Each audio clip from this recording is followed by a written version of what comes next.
দেশের ফুটবলে যারা উড়িয়ে চলেছেন জয়ের ঝান্ডা, যাদের হাত ধরে দক্ষিণ এশিয়ার ফুটবলে এখন বাংলাদেশের জয় জয়কার, লাল সবুজের একচ্ছত্র আধিপত্য, অনূর্ধ্ব 19 কিংবা অনূর্ধ্ব 16 নারী সাফ চ্যাম্পিয়নশিপ, সব ক্ষেত্রেই যারা একেবারে অপ্রতিরোধ্য। দর্শক, এতক্ষণে আপনারা দেখেই ফেলেছেন যে কাদের আসলে এত বিশেষণে বিশেষায়িত করছিলাম। স্বাগত জানাচ্ছি খেলার সময়ের ঈদ বিশেষ আয়োজন খেলার তারায়। আর এই আয়োজনে আপনাদের সঙ্গে আজ আছি আমি তাজিন খন্দকার, এবং আমার সঙ্গে আজ আছেন দেশের ফুটবলের জনপ্রিয় দুই মুখ সাগরিকা এবং সৌরভী এখন প্রীতি। সাগরিকা এবং প্রীতি, প্রথমেই তোমাদের দুজনকে ঈদের শুভেচ্ছা, ঈদ মোবারক। ঈদ মোবারক আপনাকে। কেমন কাটছে তোমাদের এবারের ঈদ? বাফুফে ভবনে ঈদ করছো, কেমন কাটছে? আমাদের সাথে এই প্রথমবার জুনিয়ররা ঈদ করবে, তা খুব ভালো লাগতেছে। ওদেরকে সালামি দিতে পারবো যত টাকাই হোক। সবাই এখন থেকেই বলতেছে যে আপু হচ্ছে আমাদের সালামি লাগবে, আপনারা আমাদের থেকে সিনিয়র, তো অনেক ভালো লাগতেছে যে তাদের সালামি দিতে হবে। ছোটবেলায় ঈদ কেমন কাটতো? ছোটোবেলায় তো অনেক সুন্দর ঈদ কাটতো, যে বাবা মার সাথে অনেক ছোট সময় নামাজ পড়তে যাইতো, বাবার সাথে যাওয়ার জন্য খুব কান্না করতাম। সকাল থেকে, ঈদের সকাল থেকেই তো একটা সালামির একটা ভীষণ রকম একটা চর্চা, সবাই সবাইকে সালামি দিচ্ছে, এইটা কেমন মিস করো? ঈদের সময় সকালবেলা হচ্ছে ভাইয়ের কাছে সালাম দিয়ে হচ্ছে সালামি টাকা নিতাম, বাবার কাছে নিতাম, মামার কাছে নিতাম। এখন তা হয় না, কষ্ট তো লাগবেই। প্রীতি, ছোটবেলার ঈদ কেমন কাটতো শুনি তোমার কাছ থেকে। আমি আব্বুর সাথে যাইতাম না, আমি ভাইয়ার সাথে যেতাম।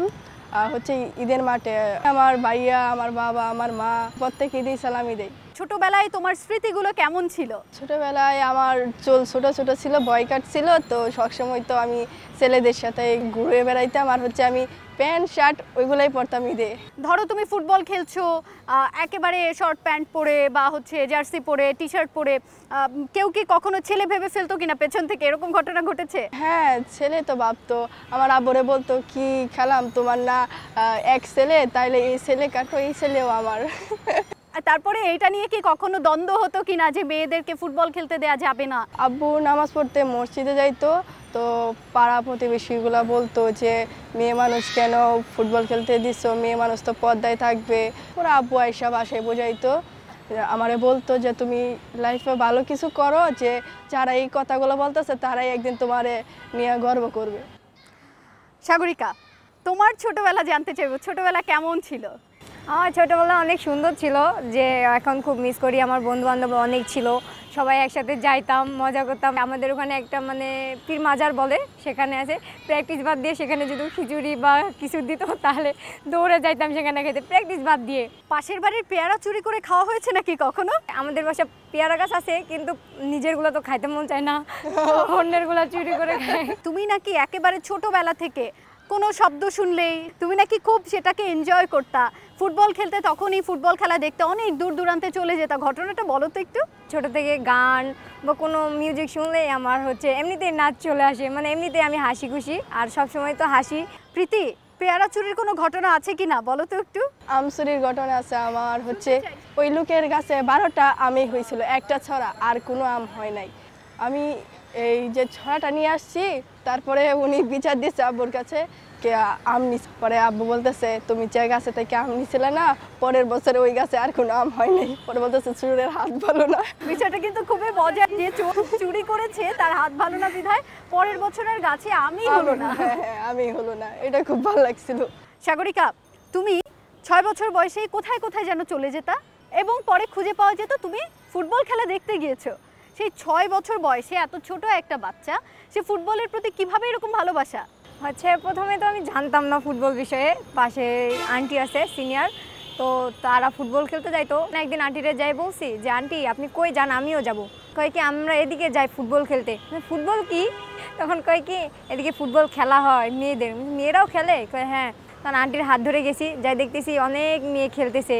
তখন আমার বাবারে মারে আসে বলি আমি ফুটবল খেলবো, কিন্তু বাবা তো দিতে চায় নাই। তো তারপরে আবার রাজি করাইছি। যখন আমি শুনতাম যে এখানে খেলা হচ্ছে, ওখানে খেলা হচ্ছে, কারণ না বলে আমি চলে যাইতাম খেলা দেখতে। এই যে ছোটবেলায় না বলে চলে যেতাম, মার খেয়েছো কখনো এই জন্য? বাবার হাতে মার খাইনি, কিন্তু মায়ের হাতে মার খাইছিলাম। প্রীতি, ছোটবেলায় এই ফুটবলের প্রতি ভালোবাসাটা কি করে তৈরি হলো? আমার এক দোলাভাই ছিল, ওনার নাম তোতা দোলাভাই। ওনার সাথে প্রথমবার মেয়েদের খেলা দেখছি, প্রীতি ম্যাচ ছিল দেয়ানগঞ্জ। ওইখান থেকেই ভালোবাসা তৈরি হয়েছে ফুটবলের প্রতি, যে আমিও একদিন ফুটবলার হব। আমারও অনেক মানুষে চিনবে জানবে। কত বছর বয়সে প্রথম ফুটবলে লাথি মেরেছো? 6 বছর। এরপরে প্রথম প্রতিযোগিতামূলক ফুটবল কবে খেলেছো? আমি 2018 সালে বঙ্গমাতা খেলছি, ঢাকাতে চ্যাম্পিয়ন হয়েছি। আমাদের প্রধানমন্ত্রী পুরস্কার দিছে, 15,000 করে টাকা দিছিল। লাইফের প্রথম আয় ছিল এটাই, আর মেডেল দিছিল। তখন মনে হয়নি যে এটা দিয়ে কি করব? তারপর ওইটা দিয়ে একটা সাইকেল কিনছি। আমি সাইকেল চালাইতে খুব ভালোবাসতাম।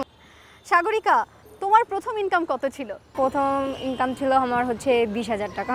আগে তো 5-10 টাকা দিত বাবা, তাই অনেক খুশি হইতাম। আর সেখানে আমি নিজে কষ্ট করে 20,000 টাকা ইনকাম করছি। অনেক মানে খুব ভালো লাগতো যে বাবার পরিবারের কিছু দিতে পারছি, নিজে কিছু করতে পারছি, অনেক আনন্দ ছিল। প্রীতি, বাফুফেতে কবে এসেছো ক্যাম্পে? বাফুফে ক্যাম্পে আমি আসছি 21 সালে। কোন টুর্নামেন্ট দিয়ে তোমার অভিষেক হয়েছিল? আন্ডার 15। সেখানে তোমার পারফরমেন্স কেমন ছিল? দর্শকরা তো সেটা অবশ্যই জানতে চায়। আলহামদুলিল্লাহ খুব ভালো ছিল, কারণ ওই টুর্নামেন্টের সেরা খেলোয়াড় আমি ছিলাম, সর্বোচ্চ স্কোরারও আমি ছিলাম। বাহ। সাগরিকা, তোমার বাফুফেতে কবে আসা? আমার বাফুফেতে আসা হচ্ছে 22 সালে। 22 সালে আমি গেম পাইছি 17-এ। বাংলাদেশেও খেলছি, ভালো খেলছি। সিঙ্গাপুরে গেছি, তারপর ভিয়েতনামে গেছি, ভালো করছি। আর এবার তো 19 খেললাম। তুমি তো খুবই লাকি, যে বছর এসেছো সেই বছরই অনূর্ধ্ব 17 এশিয়ান কাপ খেলেছো এবং সম্ভবত সেখানে তুমি গোল করেছিলে। ভিয়েতনামে যে একটা গোল হয়েছিল, 3টা না 4টা গেমের একটা গোল হয়েছিল, সেই গোলটা আমি করছিলাম। কেমন ছিল দেশের বাইরে যাওয়ার অভিজ্ঞতা? আমি তো জীবনে ভাবতেই পারিনি যে আমি এখানে আসবো আর বাইরের দেশে খেলতে যাব। তো যখনই শুনছিলাম যে আমি বাইরের দেশে খেলতে যাব, অনেক ভালো লাগতেছিল। আমি তো বাবা মারে ফোন দিয়ে বলতেছি আমি জীবনের ফার্স্ট আমি প্লেনে চড়বো, যাবো, আমার খুব ভালো লাগতেছে। সিঙ্গাপুর থেকে বাবা মায়ের জন্য, পরিবারের জন্য কি নিয়ে এসেছিলে? গ্রামের জন্য, বাবা মায়ের জন্য, স্যারের জন্য, সবার জন্য চকলেট নিয়েছিলাম, আর সাবান নিয়েছিলাম, শ্যাম্পু নিয়েছিলাম। প্রীতি, তোমার প্রথম বাইরে যাওয়া কোনটা? সিঙ্গাপুর। সেখান থেকে কি এনেছো পরিবারের জন্য? চকলেট, লোশন, শ্যাম্পু, সাবান, এগুলাই। কেমন অনুভূতি ছিল? আমার স্বপ্ন ছিল একদিন প্লেনে চড়বো, আমি চড়তে পারছি। আর হচ্ছে আমার মা বাবার স্বপ্ন ছিল যে আমাকে একদিন টিভিতে দেখবে। তোমাদের এত ভালো পারফরমেন্সের পরে সবাই নিশ্চয়ই তোমাদের সঙ্গে ছবি তুলতে চেয়েছে। হ্যাঁ, চাইছে। বাংলাদেশে যারা দর্শক ছিল তাদের মধ্যে তোমাদেরকে নিয়ে কেমন উদ্দীপনা দেখেছো? বাংলাদেশের দর্শক তো ভিয়েতনাম তেমন ছিল না, বাট সিঙ্গাপুরে অনেক দর্শক ছিল। যেমন মনে হচ্ছিল আমরা কমলাপুর খেলতেছি, এত দর্শক। এই যে এত বড় একটা প্রেশার, প্রথম একটা ম্যাচ যেটা বাংলাদেশের বাইরে গিয়ে খেলছো, সেই সময় কি চাপ অনুভব করেছো কিনা? অনেক না, তেমনটা হয় নাই। আমাদের কোচ যেরকমভাবে বলছে আমরা ঠিক সেরকমভাবে খেলার চেষ্টা করছি এবং খেলছি, তাই ভালো একটা ফলাফল নিয়ে দেশে ফিরতে পারছি। সিঙ্গাপুরে তোমরা কাদের বিপক্ষে জিতেছিলা? সিঙ্গাপুর আর তুর্কমেনিস্তান, 2টা টিম। সেখানে কি তোমার কোনো গোল ছিল? হ্যাঁ, আমার 3টা গোল ছিল। তোমাদের অভিষেক ম্যাচেই তোমরা অনেক ভালো করেছো। এরপরে কি স্পৃহাটা আরো বেড়েছে না? আন্ডার 17 হয়েছে কমলাপুরে। আমরা রাশিয়ার সাথে খেলছি, ইন্ডিয়ার সাথে, নেপালের সাথে আর ভুটানের সাথে। ওই টুর্নামেন্টে আমার গোল ছিল হচ্ছে কয়টা? একটা। তো তবুও ভালো খেলার চেষ্টা করছি। সাগরিকা ওই ম্যাচে ভালো করছে। সাগরিকা, শুনি তোমার কাছ থেকে। হ্যাঁ, আমার তো গোল ছিল অনেকগুলো, কিন্তু বলতে পারতেছি না কতগুলো গোল ছিল, কিন্তু একটা গোলের কথা মনে আছে। কোচ ভালো পারফরমেন্স দেখছে, তো তারপরে ম্যাচগুলো পুরাগুলাই আমি বেস্ট 11-এ খেলছি, অনেক ভালো করছি। সবাই বলতো যে আমি অনেক ভালো খেলতেছি, ভবিষ্যতে আরও অনেক ভালো করব। প্রীতি, রান্না করতে পারো? পারি। কি পারো বলো একটু। ডিম রান্না করতে পারি, পানি গরম করতে পারি, আর নুডলস রান্না করতে পারি, আর কিছু পারি না। সাগরিকা? মাংস রান্না করতে, ভাত রান্না করতে পারি, তরকারি রান্না করতে পারি, সব কিছুই রান্না করতে পারি। বাবা মাকে রান্না করে কয়বার খাইয়েছো? অনেকবার খাওয়াইছি। তুমি নাকি অনেক রাগী, কথাটা কতটুকু সত্যি? আমি যেটা করতে চাই সেটা যদি না করতে দেয় আমার অনেক রাগ হয়, কিন্তু আমার জেদে যেভাবে হোক ওটা জিনিস করবই। ফুটবল নিয়ে কি এরকম জেদ ছিল কি না? ফুটবল নিয়ে জেদ ছিল বলেই তো এত দূর আসছি, যদি জেদ না থাকতো তাহলে তো আসতে পারতাম না। তোমার শখ কি? অবসর সময় কি করো? অবসর সময় হচ্ছে আমার না খুব শাড়ি পরার শখ। আমার শাড়ি পরতে অনেক ভালো লাগে। প্রীতি, তুমি বলো তোমার প্রিয় শখ কি? ছবি উঠানো, মাঝে মাঝে সাজগোজ কইরা, তো আপুর ক্যামেরা আছে, ওনার ক্যামেরা নিয়ে ছবি উঠাইতে যাই ছাদে। এইবার তোমার কাছে একটা জিনিস জানতে চাওয়া আমার, তোমার চোখ নিয়ে সবাই এত প্রশংসা করে, কি কি প্রশংসা শুনেছো এখন পর্যন্ত? মানে আমাদের দেখলে কেউ যদি দেখে তাহলে বলে যে আমার চোখ নাকি অনেক মায়াবী। প্রীতি, তারপরে কি ভক্তরা কি প্রশংসা করে তোমাকে? আমার খেলা ভাল লাগে তাদের কাছে, আর হাসি ভাল লাগে, আর চুলগুলো অনেক সুন্দর আচ্ছা সাগরিকা, তোমার একজন বড় ভাই আছে, তোমার কি ইচ্ছা হয় নাকি কখনো যে সেও ফুটবলে আসুক? হচ্ছে আমার ভাইয়ের স্বপ্ন ছিল ক্রিকেটার হবে, তো আমার ভাই তখন পরে আমার ভাই খেলতে যাইতো, কিন্তু আমার বাবাও দিতে চাইছিল, কিন্তু পরে বাসায় তেমনটা তো মানে চলতে ফিরতে পারতাম না, তার জন্য আমার ভাইয়ের স্বপ্নটা হয়নি পূরণ। এটা কি একটা আক্ষেপ কিনা যে ভাইয়ের স্বপ্নটা পূরণ হলো না? ভাইয়ের তো এটা আক্ষেপই, আমারও আক্ষেপ যে ভাইয়ের স্বপ্নটা পূরণ করতে পারলো না ভাই, কিন্তু ইনশাল্লাহ আমার ভাইয়ের স্বপ্ন আছে আরেকটা, হচ্ছে আমার ভাই বাইক কিনবে, ইনশাল্লাহ আমি একদিন আমার ভাইয়ের বাইক কিনে দিব। আচ্ছা, দুজনের কি কখনো খুনসুটি হয়, একটু ঝগড়া, একটু? অবশ্যই, তার সাথে সবসময় আমরা লাগা থাকি, সবসময় ও দেখলে আমারে যে সেই কথা বলে, আর আমি দেখলে ওরে যে সেই কথা বলি।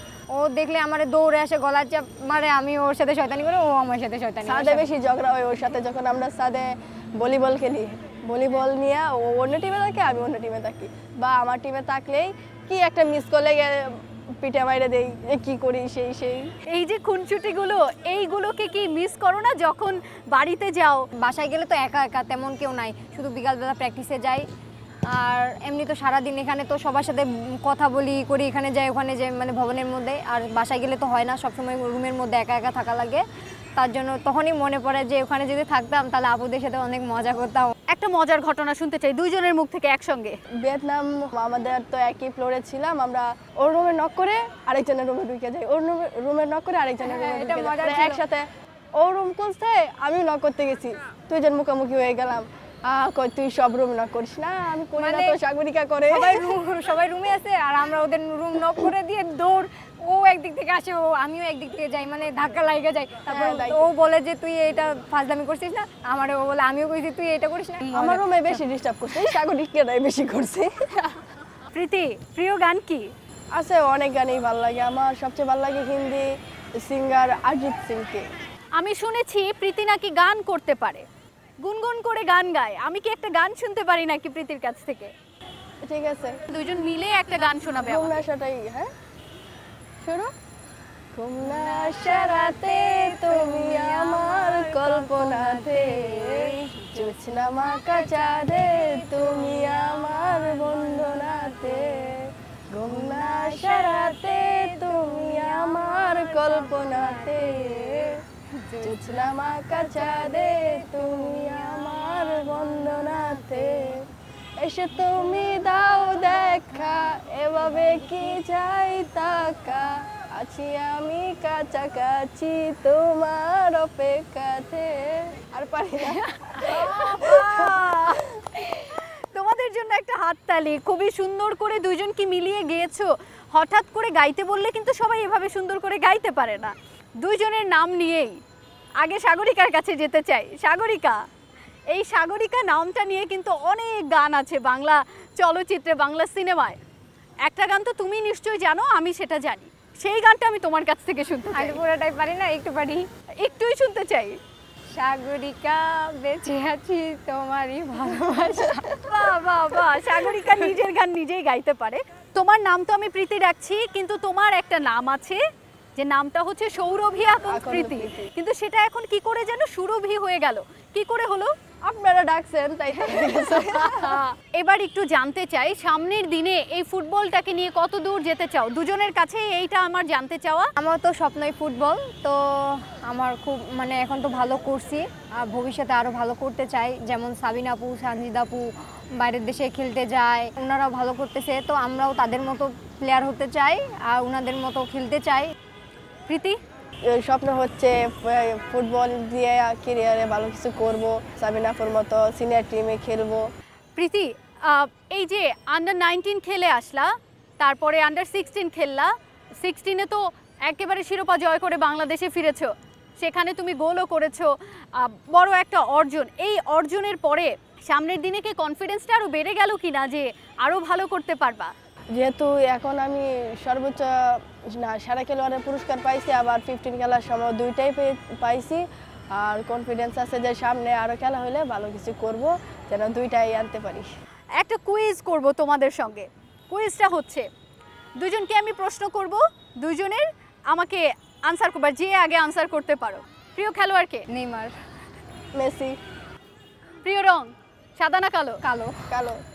দুজনই কালো। আচ্ছা, প্রিয় খাবার কি? আমার নারিকেল। আমার নোটিস। আচ্ছা, আন্তর্জাতিক ফুটবলে যদি আমি বলতে যাই কাকে অনুসরণ করো দুজন? হচ্ছে মেয়েদের মধ্যে সাবিনা আপু আর ছেলেদের মধ্যে হচ্ছে রাকিব ভাইয়া। আমার সাবিনা আপু, তোরা আপু আর রাকিব ভাইয়া। আচ্ছা, একটু যদি বলি মেসি না নেইমার? মেসি। মেসি। আর তুমি নেইমার?